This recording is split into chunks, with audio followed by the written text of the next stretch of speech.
శిఖరాలకు సవాళ్లు, విద్యార్థుల విజయాలు. పూర్తి వివరాలకు చదవండి రేపటి సాక్షి దినపత్రిక. ఉదారం చాటుకున్న గౌరవ పెద్దలు రమేష్ రెడ్డి గారికి హృదయపూర్వకంగా కృతజ్ఞతలు కూడా తెలియజేస్తున్నాను. అలాగే ఎప్పుడు కూడా అందరం కష్టకాలంలో ఒక తాటిపై కొందాం.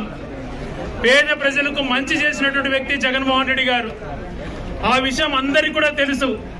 తన పరిపాలనలో ప్రతి ఒక్కరూ బాగుండాలి, ప్రతి ప్రాంతం బాగుండాలి, ఏ ఒక్క పారదర్శకత ఉండకూడదు, గొడవలు ఉండకూడదు, విపక్షం ఉండకూడదు అని ఆలోచన చేసి దాదాపుగా 2.5 లక్షల కోట్ల పైగా డైరెక్ట్ గా డీబీటీ ద్వారా కానీ అభివృద్ధి కార్యక్రమాలలో మీ అందరికీ కళ్ళ కనపడుతూ ఉంటుంది.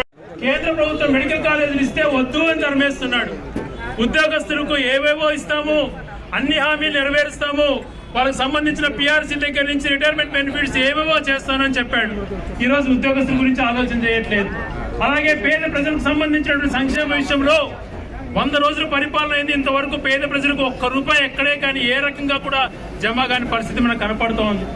ఇన్ని రకాల వైఫల్యం చెంది తనకున్నటువంటి అదర్ సెక్టర్స్ ఏదైతే బలం ఉందో వాటితో ప్రచారం చేయించుకుంటూ ఎప్పుడు తన పబ్బం గడుపుకోవాలి, ఇలాగే ఆ సత్యదూరమైనటువంటి మాటలు చేస్తూ ఉండాలి, తప్పుడు హామీలు ఇస్తుండాలి అనేటువంటి ప్రవర్తన ఏ రకంగా కూడా మారలేదు.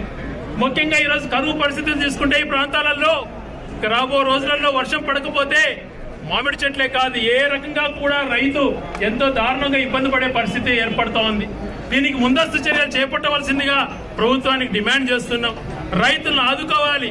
రైతులకు ఇన్పుట్ సబ్సిడీ, క్రాప్ ఇన్సూరెన్స్ అంతా ఇచ్చి ఏదైతే మీరు 20,000 చెప్పారో అది ఒకటేసారి రైతులకు చెల్లించాలా అని చెప్పి రైతులను అన్ని రంగాల్లో ఆదుకోవాలా అని చెప్పి సవినయంగా కోరుకుంటున్నాం. అలాగే గతంలో ఆరోగ్యశ్రీ, ఫీజు రియంబర్స్మెంట్ లాంటి మహా కార్యక్రమాలు చేశారు రాజశేఖర రెడ్డి గారు. అవి ఏ ఒక్కరు కూడా దాన్ని తీసేయాలని ఆలోచన చేయలేదు. ఈ రోజు మెడికల్ కాలేజీలు వస్తున్నటువంటి పరిస్థితి, ఉద్యోగస్తులకి ఏ మాత్రము మంచి చేయనటువంటి పరిస్థితి, పేదవాళ్ళకి ఏ రకంగా మంచి చేయని పరిస్థితి, రైతులను వదిలేశారు.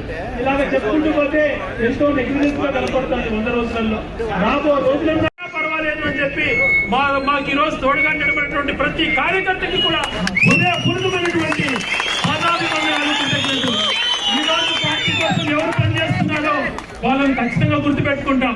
కార్యకర్తలు లేకుంటే మేము లేము, పార్టీ లేదు, ఎవరు లేరు. ఆ కార్యకర్తలు కొన్ని విషయాలలో నిజం చెప్పాలంటే మేము పేద ప్రజలకు సంక్షేమం అందించాలి, డబ్బులు కొరత రానికూడదని ఉద్దేశంతోనే చేశాం తప్పితే కార్యకర్తలు నిర్లక్ష్యం చేయాలని కాదు. పొరపాటు జరిగింది. ఈ పొరపాటు జరగనియేమో. రాబో రోజుల్లో కార్యకర్తల్ని గుండెలో పెట్టుకొని చేసుకుంటాం.